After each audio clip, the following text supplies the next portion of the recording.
What's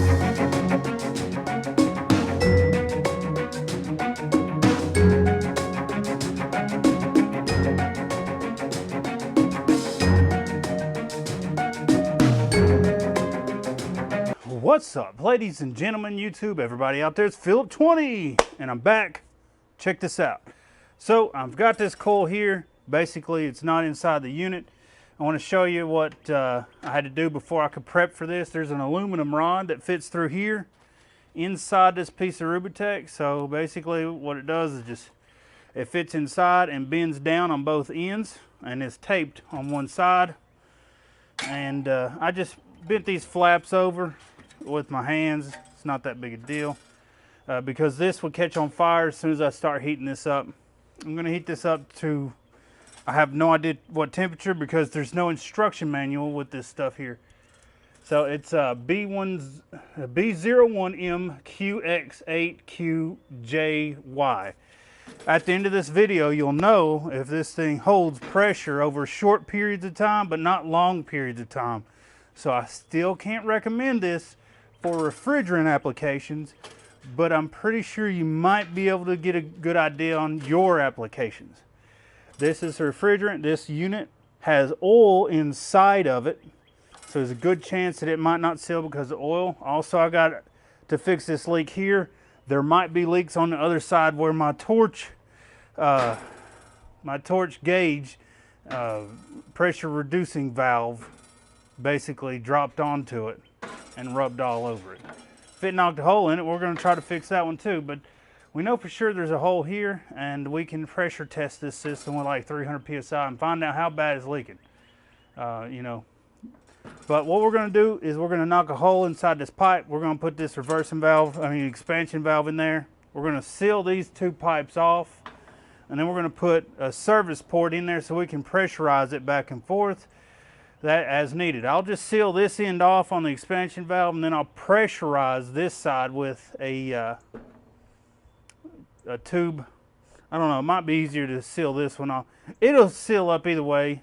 I mean, I'm just going to seal it up, and then we're going to pressurize it and see if it works, because if it works, then hey, I can fix units that have aluminum coils, and now I got the rods too. I mean, I can't promise this works. This is I'm pretty sure it's a low temperature solder, so yeah, I don't know. All I know is that I've been brazing with very high heat for years now. I've never done no low temperature soldering to aluminum because, well, I didn't know it existed until I worked on a welder's place, and he said, hey, they got these low temperature solder joints, and I was like, well, that sounds great. Let's try it out. And I always thought it was fake. I've seen it on the internet a few times, but I thought it was fake. But now I know that a welder has used them on his applications. Now I'm going to use them. So we're going to find out how it works, because I've never tried this before. So in order to find out if it works, you got to watch the end of the video, or in between. We'll find out. We'll get started with some fire. All right. So I watched a video on YouTube, and I'm not exactly 100% sure if they use this manufacturer's material or not. What I plan on doing is just heating up the area, and I don't want to get too hot because aluminum, it'll melt really fast. And I'll just smelt some aluminum on there wherever, and then find out if it's it'll solder to it.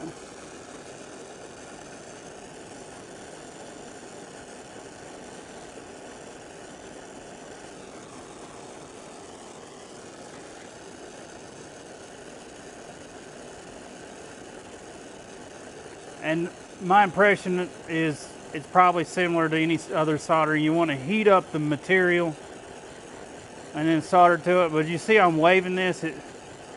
Not exactly sure if that's gonna. It seems to be melting on it. It looks wet right on it.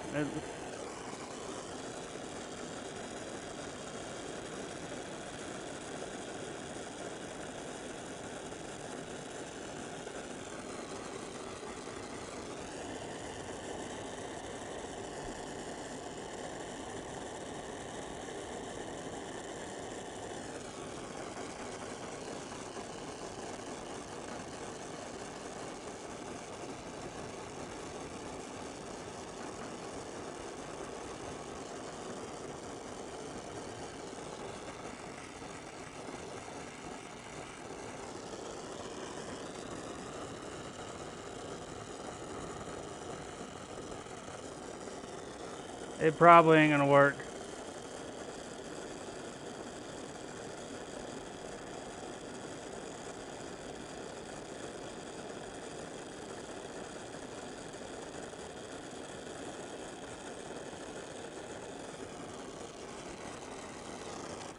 That looks like shit.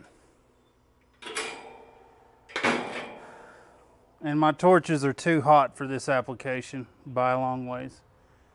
It's probably not going to seal up. So what we're going to do is go ahead and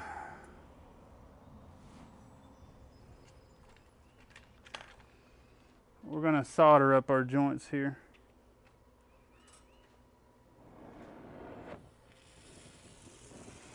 So obviously this is a silver rod and not the aluminum rod crap.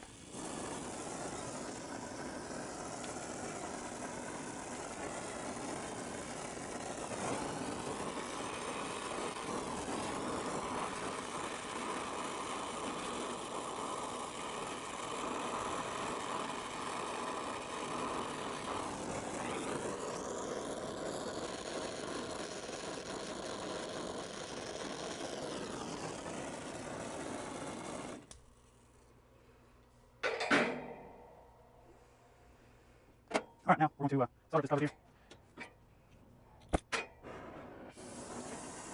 I told my welding first.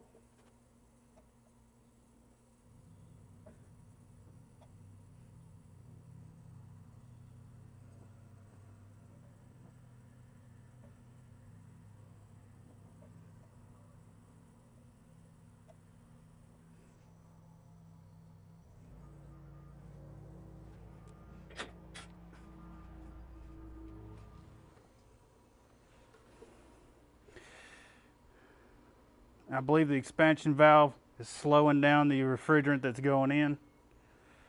We close it off, it might drop. It does. So we're going to open it up until it finally equalizes. The expansion valve is slowing down the refrigerant because we got compressed refrigerant behind it, which is pretty standard. I mean, refrigerant slows down behind, anything slows down behind restricted flow. But I don't hear any hissing, I don't hear anything on up there.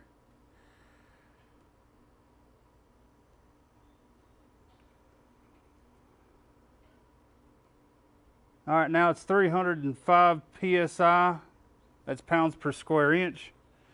So what we're going to do is we're going to close the valves off nice and tight and make sure the valves are closed. All the valves are closed. And I'm going to come back in about an hour or so. I don't know if you can see that clearly or not. I can't see. Yeah, you can see it. So I'm going to let this run for about an hour or so, or just sit here for about an hour or so. I'm going to come back and we hope that the pressure is very near 300 psi in that area, because eventually it could go up and down a couple degrees, but what we can do is do a pressure hold test, and then for time duration we're going to go for 30 minutes, and we're going to do an allowable change of 5%, and then start. If the pressure drops below 5% of the actual pressure, I'll be alerted. This manifold set's really cool. It'll alert me if it leaks down. It appears we might be leaking down, so what I'm going to do is take some Bubble Up and spray it on anywhere I think there might be leaks. So I took my Bubble Up Super Blue low high temp service and I put it on here, and you can see bubbles are coming out. So that means we're definitely leaking. So we're going to try again. So I got a common plumbing torch.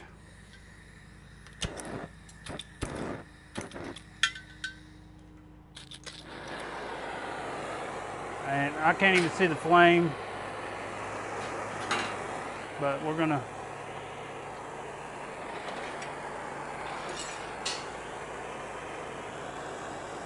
I believe I can see where that problem's actually at.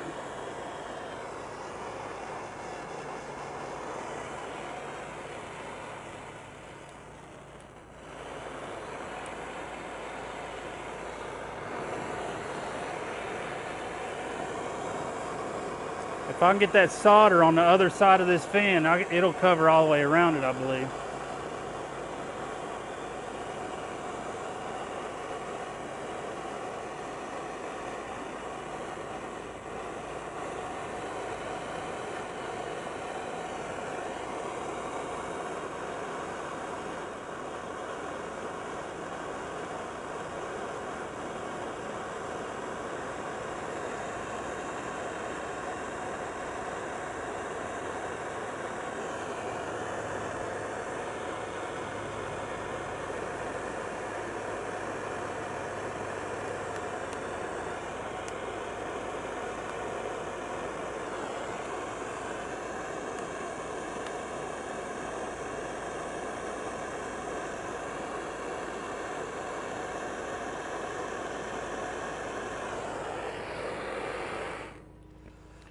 It's really divoted in.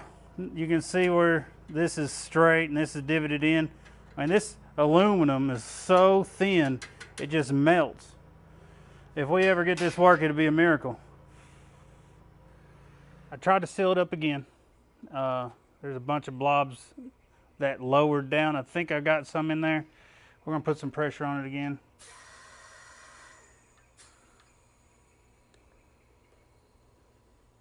And then I'm gonna grab some bubble up.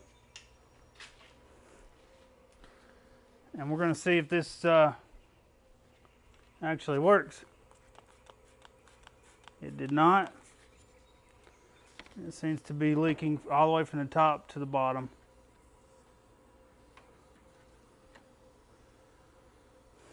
Yeah, I would not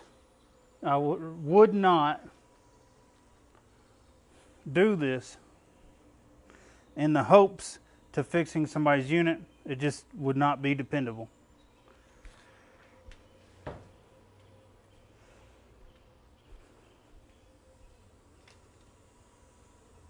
So I'm going to go ahead and try to solder it again, and I'll be right back. Well, ladies and gentlemen, I pretty much killed it. It's done. I melted it trying to get that stuff off, and well, I got it too hot by accident. It's done. That aluminum, I mean, it's junk coils. You can't fix them. You know, they used to make coils made out of copper once upon a time, and then a bunch of dumbass engineers says, hey, if we make coils out of aluminum, it'll be impossible to fix. Well, I tried. And aluminum's just too damn fragile. Well, see you guys next time. Peace out. Hello, ladies and gentlemen. Thanks for watching all the way to the end of the video. There's lots more content coming. Click the subscribe button below. Make sure you come back for more because there's great content always coming up every day in this channel. See you next time. Peace.